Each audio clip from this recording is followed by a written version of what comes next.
महर्षि ऋभु। महर्षि ऋभु ब्रह्मा के मानस पुत्रों में से एक हैं। ये स्वभाव से ही ब्रह्म तत्वज्ञ तथा निवृत्ति परायण भक्त हैं।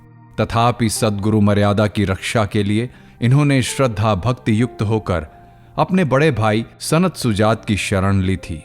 उनसे संप्रदायगत मंत्र, योग और ज्ञान प्राप्त करके ये सर्वदा सहज स्थिति में ही रहने लगे। मल, विक्षेप तथा आवरण से रहित होकर ये जहां कहीं भी पड़े रहते। शरीर के अतिरिक्त इनकी कोई कुटी नहीं थी। यूं ही विचरते हुए महर्षि ऋभु एक दिन पुलस्त ऋषि के आश्रम के समीप जा पहुंचे।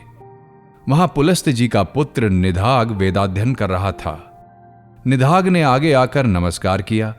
उसके अधिकार को देखकर महर्षि ऋभु को बड़ी दया आई।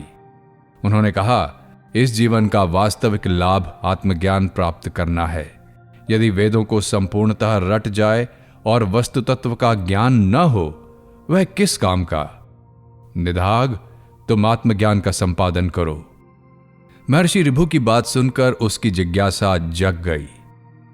उसने महर्षि की शरण ली। अपने पिता का आश्रम छोड़कर वह इनके साथ भ्रमण करने लगा।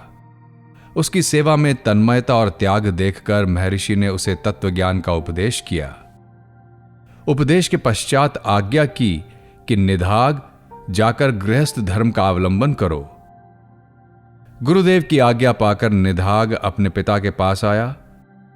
उन्होंने निधाग का विवाह कर दिया।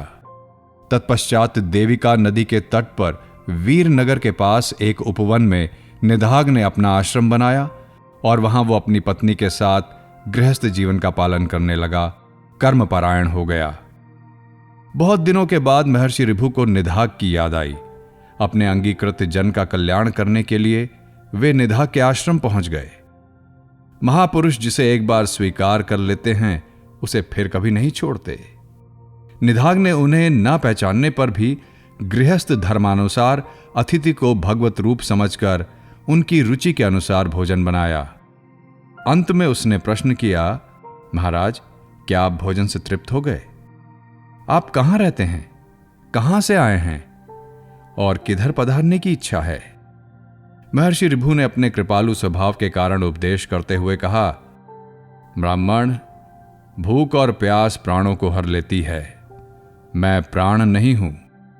जब भूख प्यास मुझे लगती ही नहीं, तब तृप्ति अतृप्ति क्या बताऊं?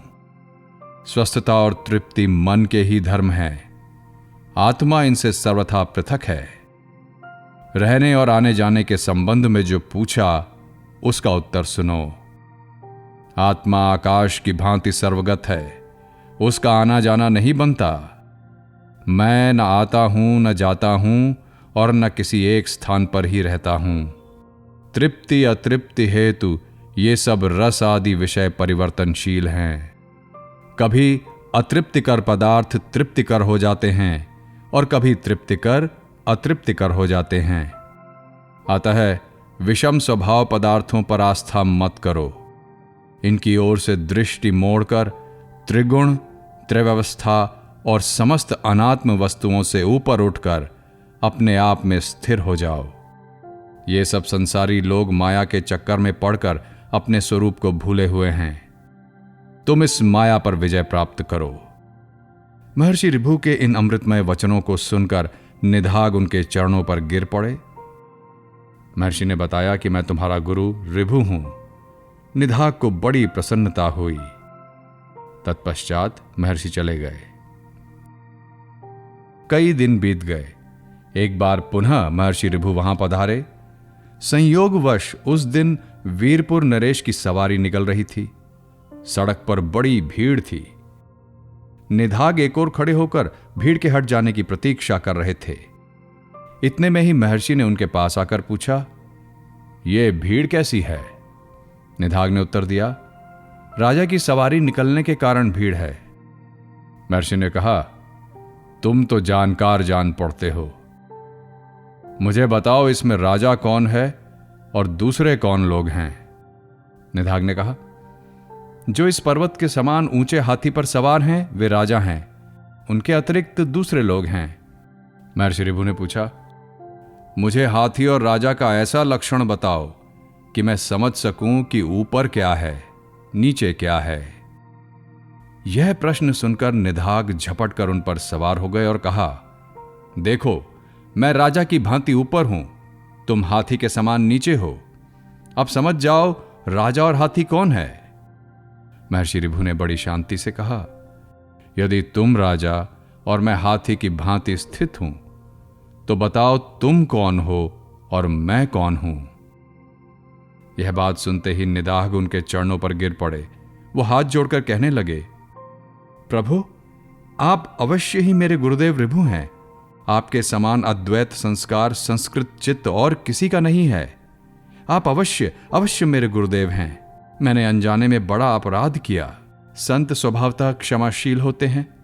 आप कृपया मुझे क्षमा करें प्रभु। महर्षि ऋभु ने हंसते हुए कहा, कौन किसका अपराध करता है। यदि एक वृक्ष की 2 शाखाएं परस्पर रगड़ खाएं तो उनमें किसका अपराध है। मैंने तुम्हें पहले व्यक्तिरेक मार्ग से आत्मा का उपदेश किया था, उसे तुम भूल गए। अब अन्वय मार्ग से किया है, इस पर परिनिष्ठित हो जाओ। यदि इन दोनों मार्गों पर विचार करोगे तो संसार में रहकर भी इससे अलिप्त रहोगे। निधाग ने उनकी बड़ी स्तुति की। तत्पश्चात वे स्वच्छंदतया चले गए।